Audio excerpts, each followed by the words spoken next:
Драги мои гледачи, добре дојавте. Јас сум Петар Петровски. Ова е преглед на светските настани што се случи на 10 февруари 2026 година. Шефот на Европската унија за навршни работи, Каја Калас, изјави дека ЕУ мора да направи предлог за листа на нивни барања за отстапки од Русија.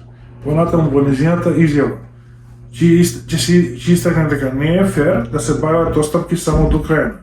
Списокот на отстапки кои ЕУ ги бара ќе биде доставен до сите земји членки на Европскиот блок за дискусија на Сребросомислителот на надворешна работа на 23 февруари.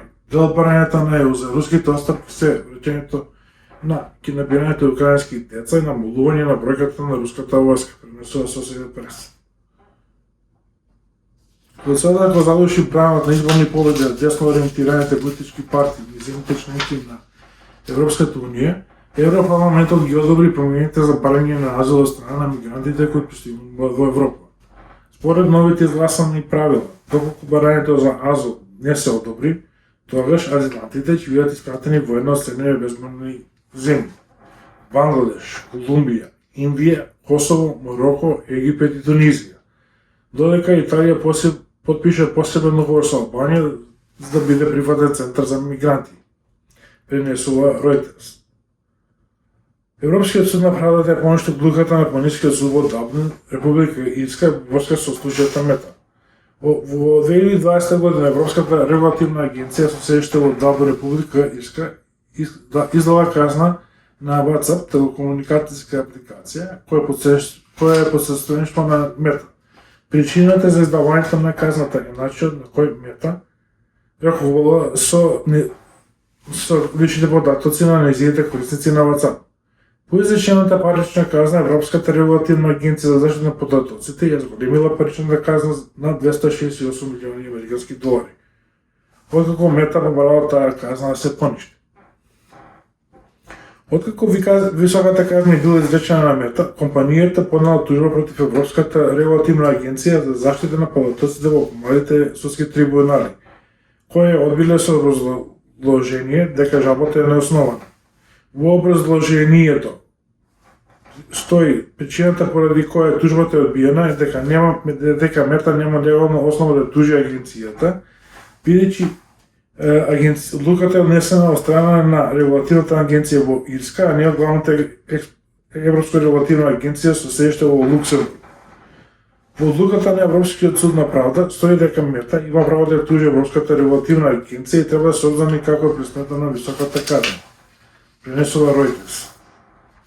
Рускиот комитет за надзор на комуникациите Роскомнадзор поднесе судско барање Телеграм да се казни до 60-40 милиони рубли или 830.000 американски долари, поради тоа што се верува дека Телеграм не ги спроведува претходните судски оглави.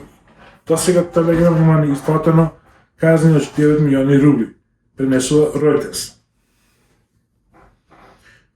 Комисијата за стопанство на Американскиот конгрес деновиве треба да ги ислуша аргументите од страна на Националното здружение на радиодифузери за укинувањето на ограничувањето колку американски радиодифузери може да добијат национална или регионална радиодифузна концесија. Главните аргументи околу укинувањето на ова правило старо 85 години е дека ограничувањето од 39% е нереално, ги гуши помалите локални телевизиски станици и им дава голема пренос на големите интернет и радиодифузни компании во тоа колку пари може да заработат од рекламите и од преносите. Сегашното правило им дава голема пренос на големите радиодифузни компании да станат монополи. Ставот на членовите на оваа комисија од редовите на Демократската партија дека ако ограничувањето се укине, тоа нема да го реши проблемот во радиодифузната сфера, пренесува Reuters. Акционери на компанијата за финансови услуги BlackRock во име на нејзините инвеститори понесува тужба против компанијата и нејзиниот управен одбор. Тужбата која е понесена против BlackRock во Сојузниот суд за источната област во Тексас е дека прво ги намалиле производувачите на јаглен да инвестираат кај нив, а потоа почнале да инвестираат во разни програми и кампањи против јаглен. зашто не ги информираат своите инвеститори. За тоа ги прекршиле законите за антимонополско работење, како и нивната фудицијарна должност да движат спрема акционерите, т.е. требале да ги информираат акционерите за сите работи што ги преземале, презнесува Reuters.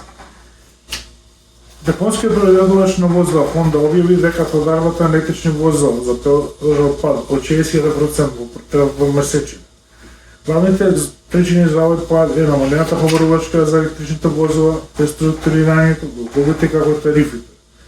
Додека побарувачката за електрични возила се намалува, побарувачката за сите други возила и мотори се зголемува. Гигантите како Ford, General Motors исто така најавуваат дека бараат излаз од производството на електрични возила, поради истите причини како Honda, пренесува Reuters. Ако ви се допадна содржината на ова видео, кликнете на лайк. Ако сакате да го споделите, кликнете на share. Проверете ако сакате да оставите коментар на ова видео и на крај, ако сакате да бидете известени за нови видеа, кликнете на subscribe.